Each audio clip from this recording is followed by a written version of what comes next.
For the reluctance of the Bodhisattvas. Then, the Buddha said to the Bodhisattva Maitreya, Maitreya, go to the Likavi Vimalakīrti to inquire about his illness. Maitreya replied, Lord, I am indeed reluctant to go to that good man to inquire about his illness. Why? Lord, I remember that one day I was engaged in a conversation with the gods of the Tushita heaven, the god Samtasita and his retinue, about the stage of non-regression of the great Bodhisattvas. At that time, the Likavi Vimalakīrti came there and addressed me as follows. Maitreya, the Buddha has prophesied that only one more birth stands between you and unexcelled, perfect enlightenment. What kind of birth does this prophecy concern, Maitreya? Is it past? Is it future? Or is it present? If it is a past birth, it is already finished. If it is a future birth, it will never arrive. If it is a present birth, it does not abide. For the Buddha has declared, Bhikkhus, in a single moment, you are born, you age, you die, you transmigrate, and you are reborn. Then might the prophecy concern birthlessness? But birthlessness applies to the stage of destiny for the ultimate, in which there is neither prophecy nor attainment of perfect enlightenment. Therefore, Maitreya, is your reality from birth? Or is it from cessation? Your reality as prophesied is not born and does not cease, nor will it be born nor will it cease. Furthermore, your reality is just the same as the reality of all living beings, the reality of all things, and the reality of all the holy ones. If your enlightenment can be prophesied in such a way, so can that of all living beings. Why? Because reality does not consist of duality or of diversity. Maitreya, whenever you attain Buddhahood, which is the perfection of enlightenment, at the same time all living beings will also attain ultimate liberation.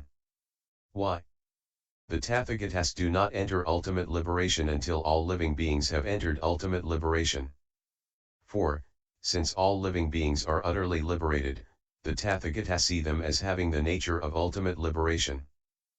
Therefore, Maitreya, do not fool and delude these deities. No one abides in, or regresses from, enlightenment. Maitreya, you should introduce these deities to the repudiation of all discriminative constructions concerning enlightenment. Enlightenment is perfectly realized neither by the body nor by the mind. Enlightenment is the eradication of all marks. Enlightenment is free of presumptions concerning all objects. Enlightenment is free of the functioning of all intentional thoughts. Enlightenment is the annihilation of all convictions. Enlightenment is free from all discriminative constructions. Enlightenment is free from all vacillation, mentation, and agitation. Enlightenment is not involved in any commitments. Enlightenment is the arrival at detachment, through freedom from all habitual attitudes. The ground of enlightenment is the ultimate realm. Enlightenment is realization of reality. Enlightenment abides at the limit of reality. Enlightenment is without duality, since therein are no minds and no things. Enlightenment is equality, since it is equal to infinite space. Enlightenment is unconstructed, because it is neither born nor destroyed, neither abides, nor undergoes any transformation. Enlightenment is the complete knowledge of the thoughts, deeds, and inclinations of all living beings. Enlightenment is not a door for the six media of sense. Enlightenment is unadulterated, since it is free of the passions of the instinctually driven succession of lives. Enlightenment is neither somewhere nor nowhere, abiding in no location or dimension. Enlightenment, not being contained in anything, does not stand in reality. Enlightenment is merely a name, and even that name is unmoving. Enlightenment, free of abstention and undertaking, is energy-less. There is no agitation in enlightenment, as it is utterly pure by nature. Enlightenment is radiance, pure in essence. Enlightenment is without subjectivity and completely without object. Enlightenment, which penetrates the equality of all things, is undifferentiated.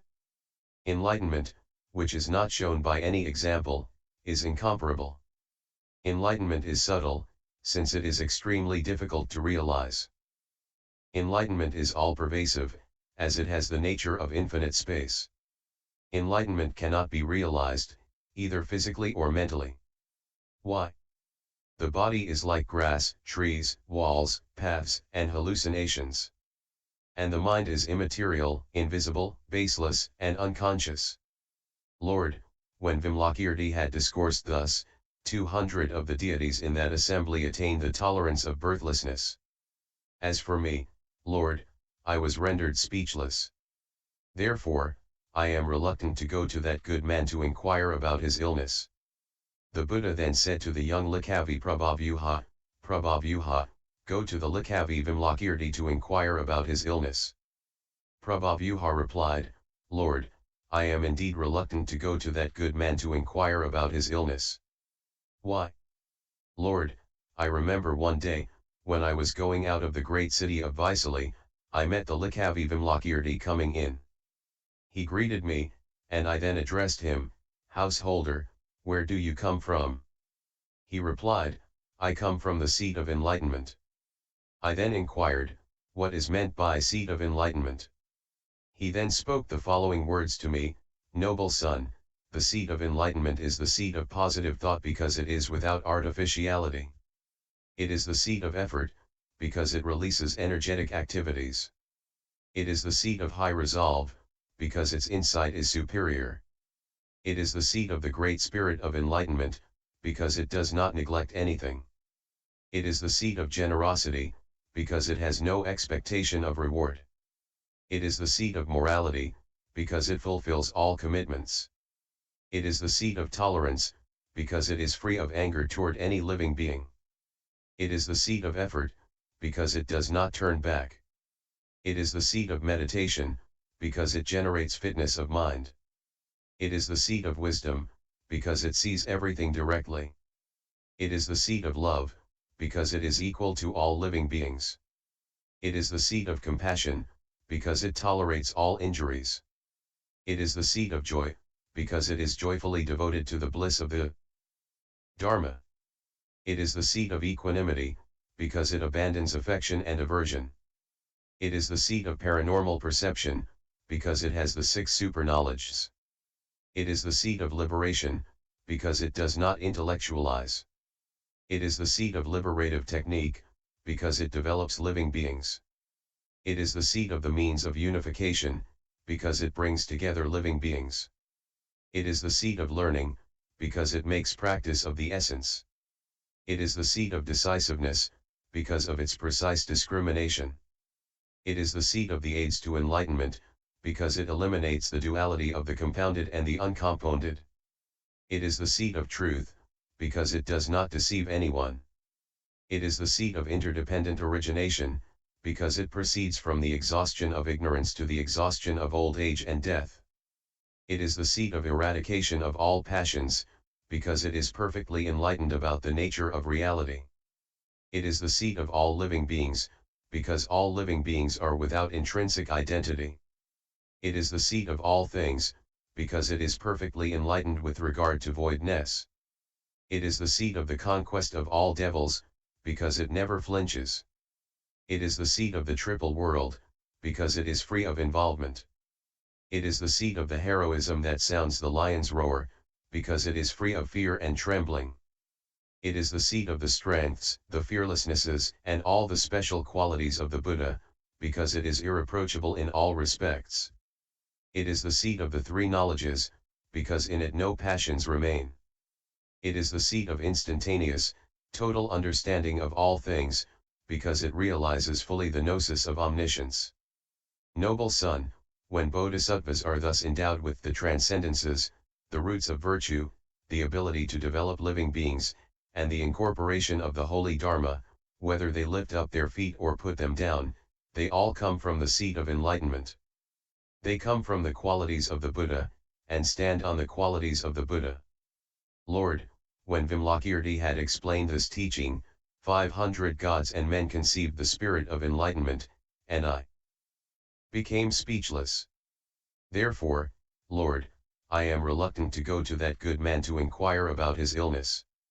The Buddha then said to the Bodhisattva Jagatimdhara, Jagatimdhara, go to the Likavi Vimalakīrti to inquire about his illness. Jagatamdhara replied, My lord, I am indeed reluctant to go to that good man to inquire about his illness.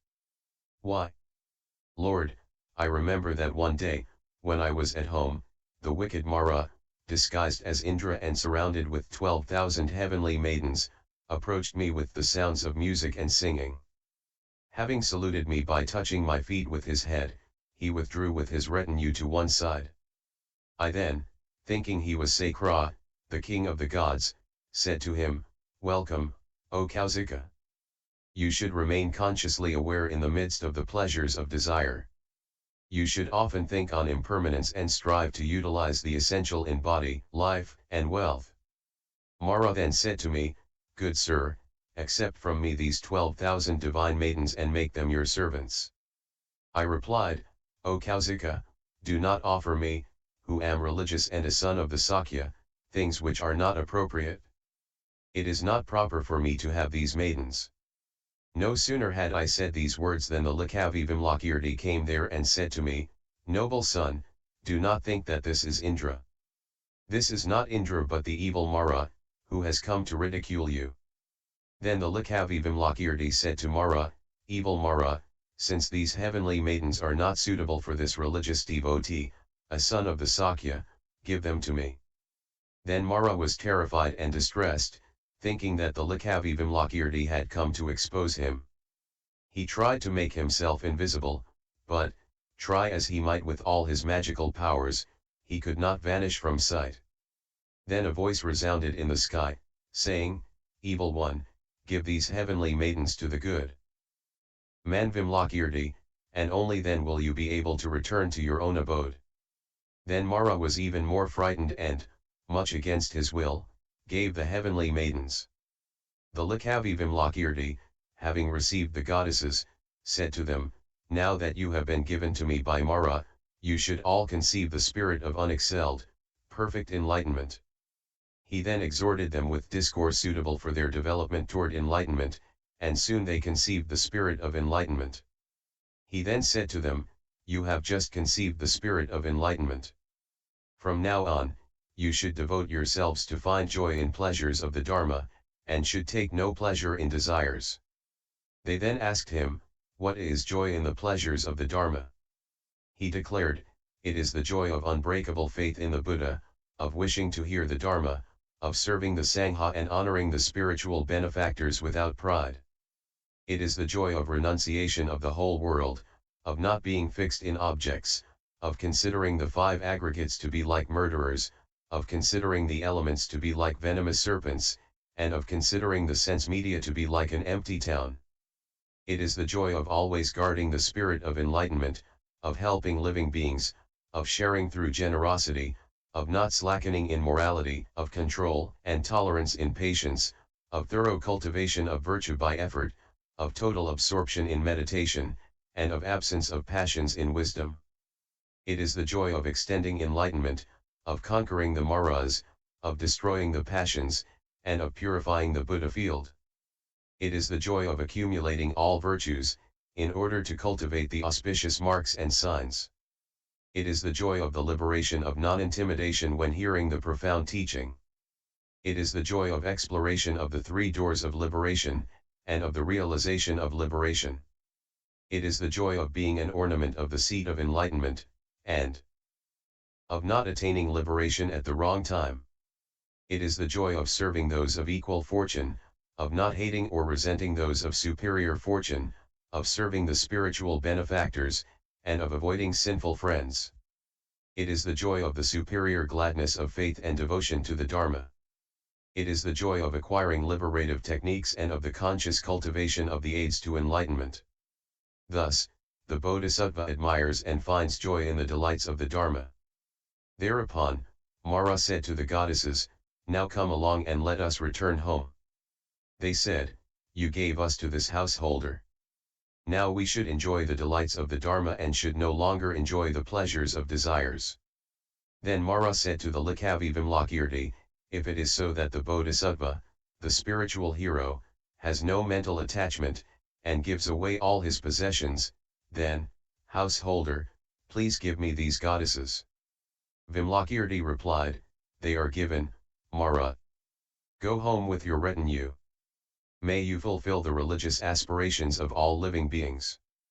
Then the goddesses, saluting Vimalakīrti, said to him, householder, how should we live in the abode of the Maras? Vimalakīrti replied, sisters, there is a door of the Dharma called the inexhaustible lamp. Practice it. What is it? Sisters, a single lamp may light hundreds of thousands of lamps without itself being diminished. Likewise, sisters, a single bodhisattva may establish many hundreds of thousands of living beings in enlightenment without his mindfulness being diminished. In fact, not only does it not diminish, it grows stronger. Likewise, the more you teach and demonstrate virtuous qualities to others, the more you grow with respect to these virtuous qualities. This is the door of the Dharma called the inexhaustible lamp. When you are living in the realm of Mara, inspire innumerable gods and goddesses with the spirit of enlightenment. In such a way, you will repay the kindness of the Tathagata, and you will become the benefactors of all living beings. Then, those goddesses bowed at the feet of the Likavi Vimalakīrti and departed in the company of Mara. Thus, Lord, I saw the supremacy of the magical power, wisdom, and eloquence of the Likavi Vimalakīrti, and therefore I am reluctant to go to that good man to inquire about his illness. The Buddha then said to the merchant's son, Sutta, noble son, go to the Likavi Vimalakīrti to inquire about his illness. Sutta replied, Lord, I am indeed reluctant to go to that good man to inquire about his illness. Why? Lord, I remember one day in my father's house when, in order to celebrate a great sacrifice, I was bestowing gifts upon religious devotees, Brahmans, the poor, the wretched, the unfortunate, beggars, and all the needy. On the seventh and final day of this great sacrifice, the Likavi Vimalakīrti came there and said, Merchant's son, you should not celebrate a sacrifice in this way. You should celebrate a Dharma sacrifice. What is the use of the sacrifice of material things? I then asked him, how does one give a Dharma sacrifice? He replied, a Dharma sacrifice is that which develops living beings without beginning or end, giving gifts to them all simultaneously. What is that? It consists of the great love which is consummated in enlightenment, of the great compassion which is consummated in the concentration of the holy Dharma on the liberation of all living beings, of the great joy which is consummated in the awareness of the supreme happiness of all living beings, and of the great equanimity which is consummated in concentration through knowledge. The Dharma sacrifice consists of the transcendence of generosity, which is consummated in peacefulness and self-discipline, of the transcendence of morality, which is consummated in the moral development of immoral beings, of the transcendence of tolerance, consummated through the principle of selflessness, of the transcendence of effort, consummated in initiative toward enlightenment, of the transcendence of meditation, consummated in the solitude of body and mind, and of the transcendence of wisdom, consummated in the omniscient gnosis. The Dharma sacrifice consists of the meditation of voidness, consummated in effectiveness in the development of all living beings, of the meditation of signlessness, consummated in the purification of all compounded things, and of the meditation of wishlessness, consummated in voluntarily assuming rebirths.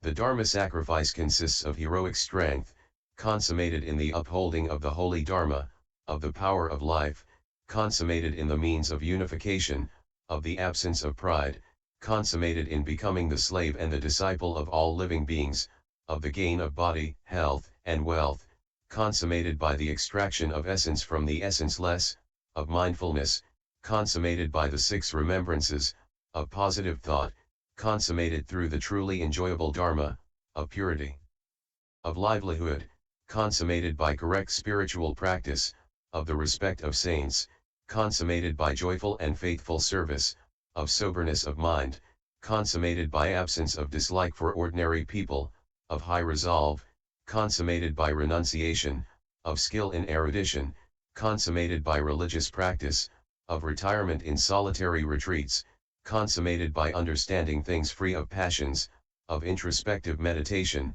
consummated by attainment of the Buddhagnosis, of the stage of the practice of yoga, consummated by the yoga of liberating all living beings from their passions.